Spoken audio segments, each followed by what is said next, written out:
সাধারণ মধ্যবিত্ত নিম্নবিত্ত নির্দিষ্ট রোজগারের ভিত্তিতে যে পরিবারগুলো চলে এদেরকে শেষ করার জন্য স্মার্ট মিটার জোর করে লাগাচ্ছে। আমি আপনাদেরকে জনগণকে বলছি যে এই যে আইন আছে এই ইলেকট্রিসিটি অ্যাক্টে এটা অপশনাল, এটা ম্যান্ডেটরি নয়।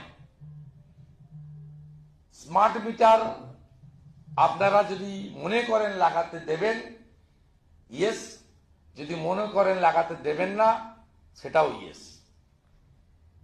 ভারত সরকারের যে বিদ্যুতের উপরে রেগুলেটরি অ্যাক্টস রয়েছে, যার কাগজ ফাইল আমি কাছে নিয়ে বসেছি, তাতে খুব পরিষ্কার কথা, এই অ্যাক্টের অনুযায়ী ইলেকট্রিসিটি রেগুলেটরি কমিশন,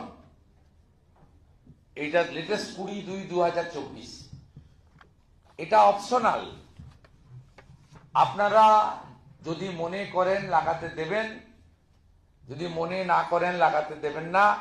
যিনি মনে করছেন লাগাতে দেবেন না, ঘাড় ধাক্কা মেরে বাড়ি থেকে এই এজেন্সিকে বের করে দেবেন।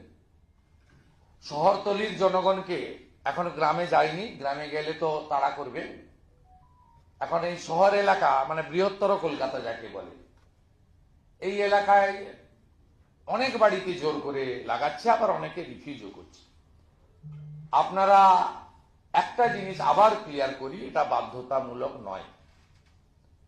আর আমরা এই বিষয়ে ভারতীয় জনতা পার্টির পক্ষ থেকে সচেতনতামূলক প্রচার, আলোচনা, প্রতিবাদ, প্রয়োজনে প্রতিরোধ